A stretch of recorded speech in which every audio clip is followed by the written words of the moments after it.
जय श्री कृष्णा। मित्रों, दोस्तों, अगर आप भी अपनी पत्नी से बहुत प्रेम करते हो तो यह कहानी जरूर सुने। एक औरत अपने पति को किस तरह ठुकरा देती है। साथियों, कहानी सुनाने से पहले एक ही रिक्वेस्ट करेंगे। अगर आप चैनल पर पहली बार आए हैं तो चैनल को सब्सक्राइब करें ताकि हमारी सभी कहानी सुनाने को मिलती रहे। चलिए दोस्तों, कहानी शुरू करते हैं। राजा भर्तहरि या राजा भर्तहरि की कहानी भारतीय लोक कथाओं और पौराणिक आख्यानों में एक गहरी छाप छोड़ती है। उनकी कथा राजसी वैभव, प्रेम, मोह, त्याग और आत्मज्ञान का अनूठा संगम है। भर्तहरि इतिहास में एक महान राजा और संत के रूप में जाना जाता है। राजा भर्तहरि का जीवन। भर्तहरि उज्जैन के राजा विक्रमादित्य के बड़े भाई थे।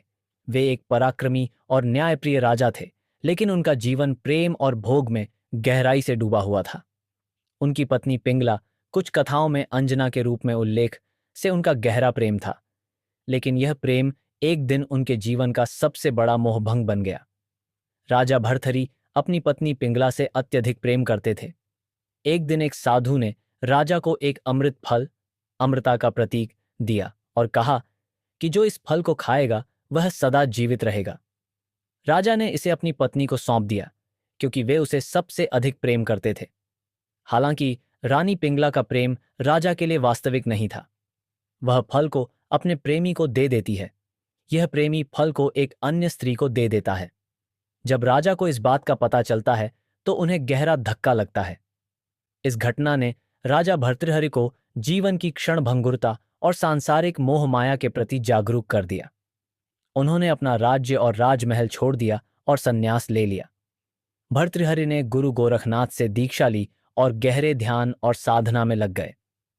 राजा भर्तहरि की शिक्षाएं। राजा भर्तृहरि ने आत्मज्ञान प्राप्त करने के बाद शतकत्रयी की रचना की, जो 3 मुख्य ग्रंथों का संग्रह है। 1. नीति शतक, जीवन जीने के आदर्श नियम। 2. श्रृंगार शतक, प्रेम और सौंदर्य पर आधारित। 3. वैराग्य शतक, सांसारिक मोह माया और वैराग्य पर ध्यान केंद्रित। कहानी का संदेश। मोह माया का त्याग। यह कहानी सिखाती है कि सांसारिक सुख और प्रेम क्षणिक हैं और इनसे परे आत्मज्ञान है। धोखे का प्रभाव।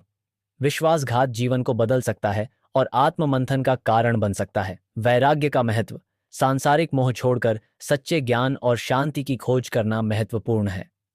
राजा भर्तहरि की यह कथा भारत में वैराग्य और आत्मज्ञान की प्रेरणा का प्रतीक मानी जाती है।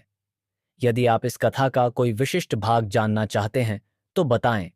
तो दोस्तों, कहा जाता है नारी प्रेम जब ही लो माने, जब तक शरीर में शक्ति और जेब में पैसा। दोस्तों, उम्मीद करता हूं आपको कहानी पसंद आई होगी। दोस्तों, कहानी पसंद आई हो तो चैनल को सपोर्ट करें।